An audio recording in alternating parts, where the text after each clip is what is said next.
Stuxnet, S-T-U-X-N-E-T, the Stuxnet worm. It's a Windows-specific worm.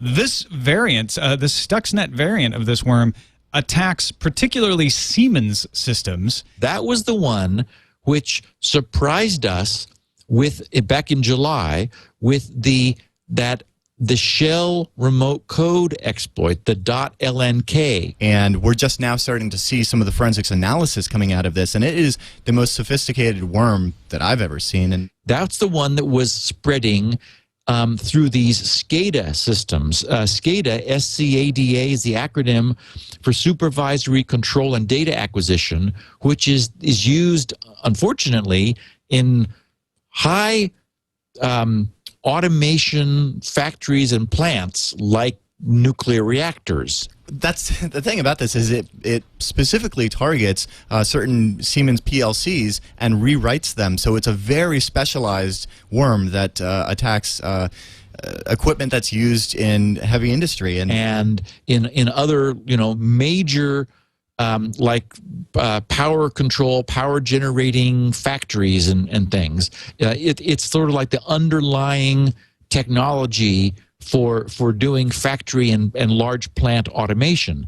And for whatever reason, this Stuxnet worm it was like going after these SCADA systems, and what was found was that unfortunately the way SCADA's architecture was set up, they had hard-coded passwords in these systems, which was known to this worm, the Stuxnet worm, which was using the hard-coded passwords for its own purposes. A lot of analysts agreeing that this is definitely sabotage, that this is definitely, beyond your... I think it's government-sponsored, right? Yeah, that's actually one of the speculations, is that it's got to be government-sponsored or, or something, because it would take a team of engineers, very specialized engineers, too, that know the Siemens stuff inside and out, to be able to produce something as pervasive as this. What Kaspersky Labs folks recently discovered was that not only could it spread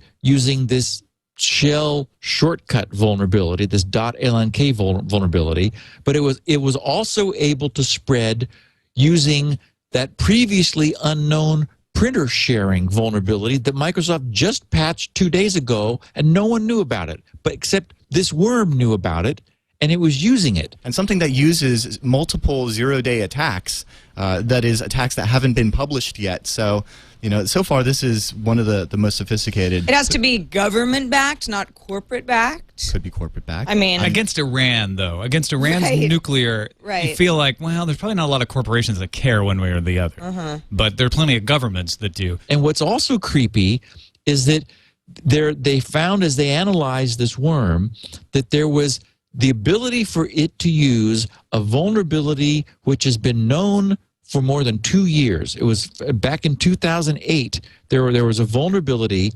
and what was interesting is that if the worm used that in corporate networks, that is, this worm was not only it's a Windows-based worm, but it's targeted at these SCADA systems because, unfortunately, Windows is the interface to these supervisory control and data acquisition systems. So Windows was sort of like the door into these SCADA systems.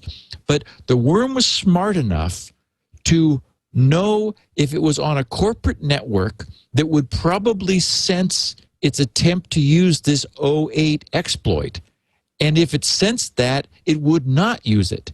It only used it if it could tell through its own analysis that it was on an older network, like one of these SCADA networks, that would probably be vulnerable to that and wouldn't be updated and able to sense that it was doing that. Like I said, there's so many parts to this, and we're just now beginning to see some of the analysis come out of the forensics. It's not an easy thing to test, considering how specialized it is. I mean, this isn't a worm that's trying to take over a Windows box so it can send out email spam. It's trying to rewrite very specialized hardware. This Stuxnet has the ability to take advantage of the programming software to also upload its own code into what are called PLCs, the programmable logic controllers, in industrial control systems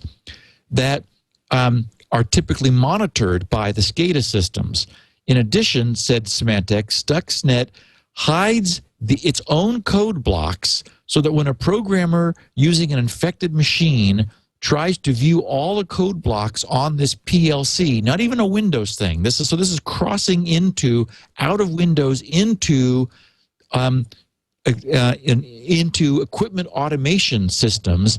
They will not see the code injected by Stuxnet.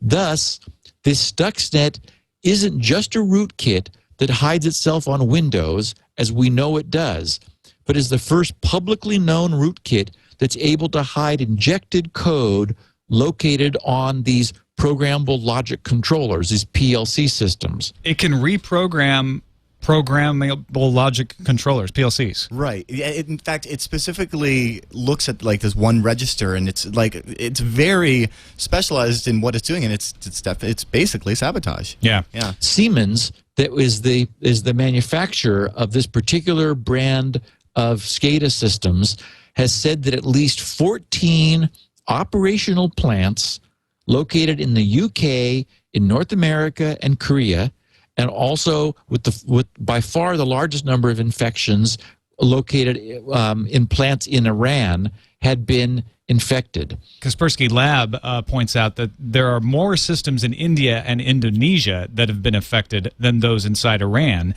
86,000 in India, 34,000 in Indonesia. However, binaries later associated with the malware were detected months before this.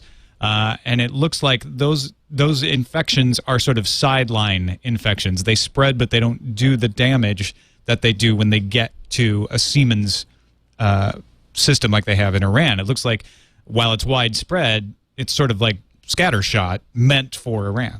Joe Weiss, this guy at ACS, was quoted saying, the mechanism that the Stuxnet worm uses to install the Siemens payload comes at the very end, which means that is the end of what the worm is doing, which means this isn't a Siemens problem, and that they could have substituted GE, Rockwell, or any other of the manufacturers' PLCs as the target of the worm. And he says at least one aspect of what Stuxnet does is take control of the process and be able to, for example, whatever the programmer wanted, opening and closing valves in the plant, turning pumps on and off, or speeding up a motor or slowing one down. He says this has potentially devastating consequences, and there needs to be a lot more attention focused on it. So it's frightening stuff, Leo. Yeah, no kidding. I mean, it's it's getting out into the real world, not just messing with people's email, but now using Windows as the entry point to get to process control systems and muck around with pulling the reactor core out of things. I find myself just shaking my head thinking, are the fundamental architecture of our systems is broken. Yeah. The idea that systems can be compromised by one program's misbehavior, that's fundamentally broken. We need a system that is inherently sandboxed, a system, an operating system where no process is able to break out of a sandbox, and if that could be created correctly, then our problems would go away. It's just that we don't have that today. Someday we're going to have that. That's the only way we're going to solve this, because every time something is created that's new, it's going to be right back to square zero.